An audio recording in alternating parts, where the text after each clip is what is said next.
Hi, I'm Florence. And I am Reed. And we are Come Curious, the sex positive YouTube channel. From two honest vaginas. So we are here to talk about the new censorship laws that are happening in the UK and how that might affect us. There is a new law coming in place in the UK, which means that all porn websites are going to have age verification software. So from the outside, this looks like it could be a really positive thing. This will stop children being able to access porn easily. Which is very necessary at the moment. Like, kids at school are just being able to go on their phones and watch porn. Just like that. We never had that as a kid. The problem is that MindGeek, who is the owner of Pornhub and basically 90% of all the porn tube sites that you see on the internet, has basically gone to our government. They've had some talks. He seems to have made his own age verification software that other people are going to have to buy, which will then be putting even more money in his pockets. The problem as well with this software is that all the people that have these websites are going to have to pay for this software, and some of them won't be able to afford this. If their websites don't have this software on it, they will be shut down forever. There's a lot of UK porn production companies that do porn because they enjoy it themselves. It might be a little bit fetishy, a little bit risque, but they don't earn enough money to afford this software. We do believe that age verification is necessary, but the way that they're going to get there is by paying a third-party company to take our information, which will mean a photo ID card, probably an address, more information about us, and we don't know what those third-party companies are going to do with that information. Also, with quite a lot of these websites, they already have their own ways of verifying whether you're over 18 or not, because most of them you're only allowed to buy the subscriptions if you have a credit card, and you cannot get a credit card if you're under 18. The main issue is those free porn tube sites that you find all over the internet, like Xvideos, Xhamster, YouPorn, Pornhub, which is one of the biggest out there. Anyone can go on there and look for free porn and not have to put in their age verification. The person who owns most of those sites, MindGeek, has proposed this plan of age verification software, which is good because it means that he is also trying to tackle the problem, but it also means that he's going to earn a lot of fucking money from it. As well as these laws that are coming in the UK, there has just been some really big ones passed in the US as well, called SESTA and FOSTA. These laws are anti-sex trafficking laws, but the way that they've been written is really, really broad. Quite a lot of the websites that sex workers use to get work and to vet clients have had to shut down because otherwise they're going to be taken to court and fined and put in jail. And fucked over. Basically. It's a really weird time for everything on the internet. There's been subreddits that have been closed down because they discuss escorting. In some cases, this could be seen as discussing sex trafficking. The problem is that it's actually forcing sex workers onto the streets and making their work a lot more unsafe, because websites like Backpage, they used to vet their clients. They had a huge community on there. You could comment on the clients and tell them if they were a freak or if they were nasty to you. It was definitely a safer way to escort yourself. What it means as well is that the people that they have blacklisted in these communities can actually now sneak back into their lives. All of this is threatening free speech on the internet, and that can be really damaging, especially for people like us who talk about sex. We believe that age verification is necessary in porn, but we don't think that it should belong to one person who already owns 90% of the porn industry.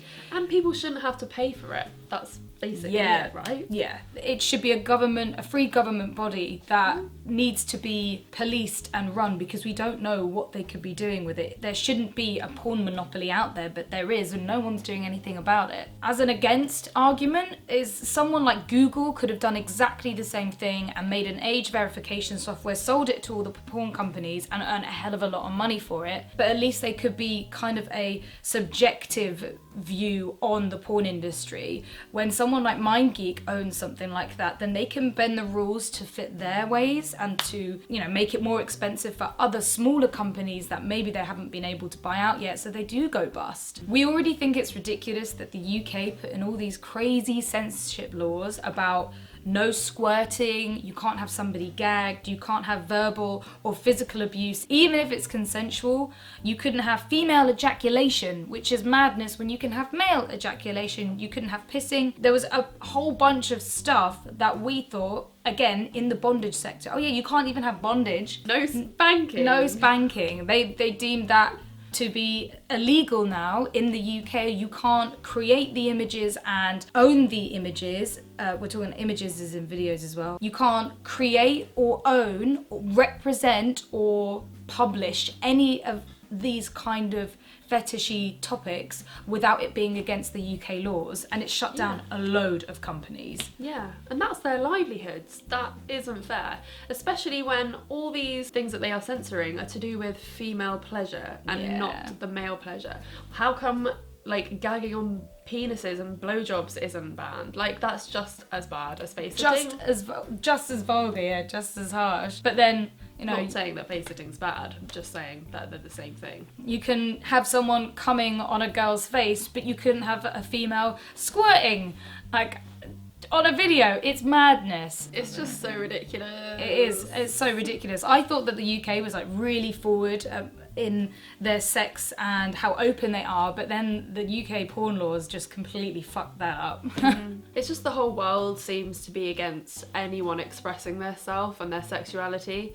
It's literally just trying to like compress everyone's desires down until everyone is so frustrated that other problems start to arise. Yeah, that's the worst thing as well. 100%, you know, those politicians are just as freaky as us, and they're the ones that are putting this law through. It's crazy. It doesn't matter whether you don't agree or you don't even like those kind of fetishy subjects, but the fact that other people out there do, and it's consensual, no matter how weird it might seem to you, the fact that it's consensual should mean that it's absolutely fine for two people, one person, a group of people to do together. What would be the best outcome of this law? And that would be that the age verification was free, because then all the companies could use it, all the people that are small, independent, adult companies like Four Chambered Heart, who do beautiful erotic films. Ethical porn as well, that pay their performers right and everyone's equal. And it's not always like that in the porn industry in the UK and the US and all over the world. If they had that software for free, then all these companies wouldn't be in jeopardy, basically. They might have to, you know, up ship and move to another country just to keep producing the porn that they love and everyone else loves. Yeah, and how is that fair? Porn isn't what is bad. There is bad porn out there, but a lot of the people in the porn industry are really, really good people. Yeah, and they're just doing it because they enjoy it, and they enjoy expressing themselves on camera. They enjoy people watching it. They're also making a living off of it, which is perfect. Who doesn't want to make a living off of something that they enjoy? Exactly. We've had our own experiences with censorship when it comes to uploading our content on YouTube. Yeah, YouTube really doesn't like our content, and in the recent couple of months, we've not been able to earn any single money from advertisers because of the content we give you guys. Basically, if you have any words in your videos about sex, basically, cock, vagina, it makes them non-advertiser friendly. They've changed something in the algorithm recently on YouTube, which puts us in the grey area, which means we're not wanted, basically, by anything that can make us money. Yeah, we used to earn maybe like $30 or $40 a month, but now it's down to like $3 a month, and well, that's between us two. Even though that our YouTube channel is mainly about sex education, because we use vulgar language, so swear words as well as cock and pussy, then we are considered unacceptable by YouTube advertisers, which is pretty bullshit. Bullshit! They have removed our videos before, and a lot of our thumbnails. Many of our thumbnails, oh my god, so many of them, even nipple covered ones. Like, yeah, they're not even bad. Yeah. Like, we had our rimming tips video removed the other day because it was like the side of your bum. On the nipple video, even though we had already previously censored a nipple video thumbnail where it was me just about to go and lick Florence's nipple. It was censored, that got removed, and then I put a male nipple sticker over it with a box saying this is a male nipple. That got removed, so then I put an even bigger box over it with the YouTube failed sign, and hopefully that hasn't been removed, but we'll see. It's madness because on Facebook you can have these private groups that put in insanely vulgar and awful videos that are okay for people to see. So I've seen torture and mutilation and murder videos on these Facebook groups, but people like us who are talking about sex, and a lot of people don't agree with it, we end up getting really targeted for it when we're just trying to share our knowledge and help people feel a little bit more comfortable about sex. Yeah, people flag our videos and sometimes they get taken down. Yeah, all the time. We had our pube curious video taken down just because Reed showed like the top of her pubes. Yeah, it wasn't even like full vagina, it was like top of pubes. Yeah. To show you guys that pubes are cool, and like I'm cool with my pubes. Our gagged curious video got taken down as well, didn't it? Really? The one But I we're think talking about? But then we again? complained about it and then they put it back up. Yeah, I think there's a lot of toing and froing at the moment, especially because sex is so easy to talk about now online and we are becoming more knowledgeable. So there is some stuff we can get away with, but it's possible that with this age verification law that comes in, what if we have to pay money to YouTube to have people make sure that they're a certain age to watch our videos? We don't want that. We want our videos to be open for everybody. It doesn't matter how young you are. If you're already looking and thinking about sex and talking about sex, I think this knowledge is so useful for you. Yeah, I mean, especially for like 15, 16, 17-year-olds, like the stuff that we put out is so useful. Like that's the age that you need to start learning about these things. And we're not talking about like anything really bad. We're just being honest. Yeah, we're talking about our own life experiences, yeah. And like things to do with sex. I mean, it's legal to have sex when you're 16. So why shouldn't you be able to watch it? And kids are having sex even younger these days. You know, we're talking like 12-year-olds, 9-year-olds are fucking having sex or looking at porn. 9? Mate, it's getting crazy because obviously, you know, you're a kid, you're looking at porn, you think that you should be doing that. Yeah, that is why age verification maybe is a good idea. It's definitely a good idea. Is it really going to get rid of porn on the internet? That's the other thing, is it actually going to work? We don't know until we try. We just hope it doesn't put a lot of businesses out of business. Yeah, we don't want... Thing is, the only person that it can afford all these softwares is MindGeek. And he controls 90% of the porn on the internet. Yeah. Every porn tube site that you watch probably is owned by MindGeek. I mean, I'm hypocritical. I used to work for MindGeek. I've extraed in their videos. We don't want to hate you, MindGeek. This isn't a personal attack on you guys. Like, you still... I kind of do hate MindGeek because they like stole loads of people's jobs when they took over the internet. All these amazing like little startup adult companies like in LA, especially because they're the ones that all got bought out. Basically, they have to work extra hard. They make more content than ever for less money than ever now, and it still ends up on Pornhub. Yeah. I'm hypocritical. I use Pornhub only because it's just a damn good fucking site. Like, they've got the money to make the best site out there. I love the fact that you hover over it and then the thumbnails move.